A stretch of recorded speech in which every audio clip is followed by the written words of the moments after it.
आप देख रहे हैं नेट्रिक न्यूज, साहस सच कहने का।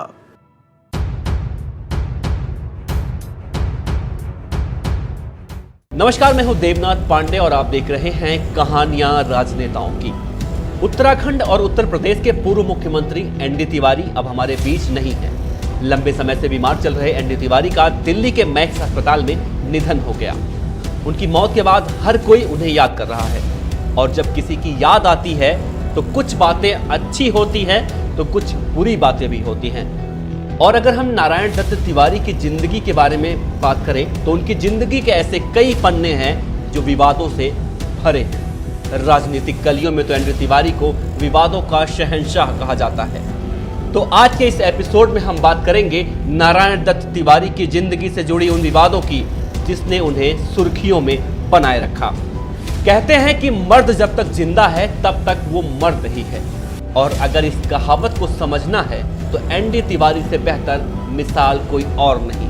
एनडी तिवारी ने 60 साल पहले सुशीला तिवारी से शादी की थी, जिनकी मौत काफी समय पहले हो गई है। और उसके बाद एनडी तिवारी ने 89 साल की उम्र में एक बार फिर शादी की।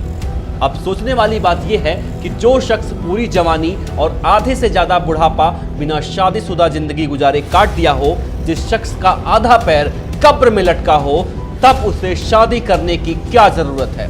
इसके पीछे बहुत दिलचस्प कहानी है जिसे बड़े चटकारे के साथ सुना और सुनाया जाता है।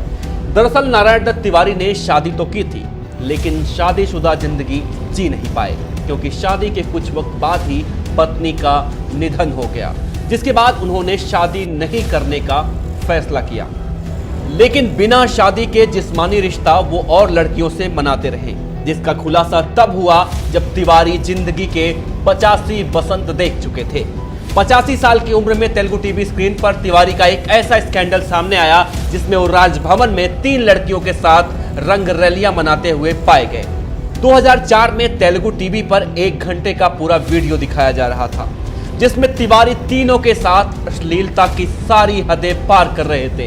ये पहला मौका था जब तिवारी की अय्याशी सबके सामने नजर आ रही थी। आपको जानकर हैरानी होगी कि जिस वक्त तिवारी ये सब कर रहे थे, उस वक्त वो तिवारी आंध्र प्रदेश के राज्यपाल थे।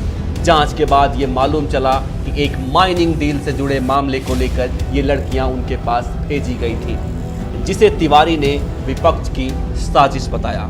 लेकिन वीडियो में तिवारी की करतूत गवाही दे रही थी कि ये साजिश नहीं, शौक था, जिसके बाद उन्हें राज्यपाल के पद से इस्तीफा देना पड़ा। उस वक्त इस मामले ने खूब सुर्खियां बटोरी, मामले को लेकर बहुत विवाद हुआ। खैर, वक्त के साथ ये बात आई गई हो गई, सारी बातों पर पर्दा डाल दिया गया। लेकिन इस कांड के 4 साल बाद यानी कि 2008 में एक ऐसा मामला सामने आया जिसने तिवारी की जिंदगी के उस रहस्य से सबको चौंका दिया जिसे तिवारी सालों से छिपाए बैठे थे। 2008 में रोहित शेखर नाम के एक लड़के ने एनडी तिवारी पर यह कहकर मुकदमा दर्ज करा दिया कि एनडी तिवारी उसके पिता हैं। इस बात की गवाही उस लड़के की मां उज्ज्वला शर्मा ने सबके सामने दी। मां बेटे के इस बयान के बाद मामले ने खूब तूल पकड़ा। उस वक्त हर टीवी, हर अखबार पर तिवारी ही तिवारी नजर आ रहे थे। चारों तरफ तिवारी की कहानियां सुनाई जा रही थी।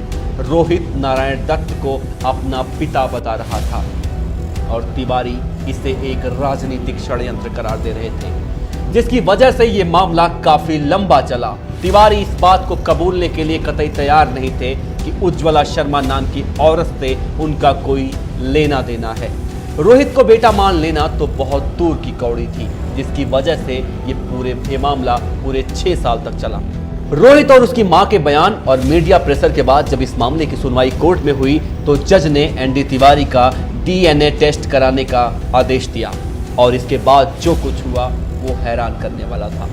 सभी मान रहे थे कि ये तिवारी को बदनाम करने और उनकी दौलत हासिल करने का एक तरीका है, लेकिन जब डीएनए रिपोर्ट आई तो उसने तिवारी की अय्याशी की पूरी पोल पट्टी खोल कर रख दी।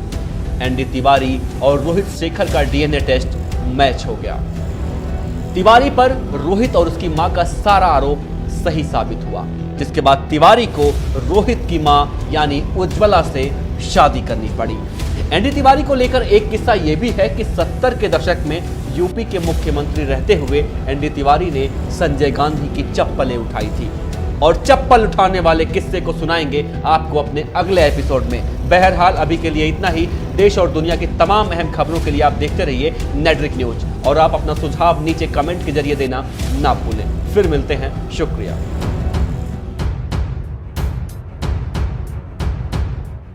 हमारे साथ जुड़े रहने के लिए हमारे YouTube चैनल को सब्सक्राइब करें, साथ ही बेल आइकन को दबाएं। नेटरिक न्यूज की खबरें सबसे पहले देखने के लिए।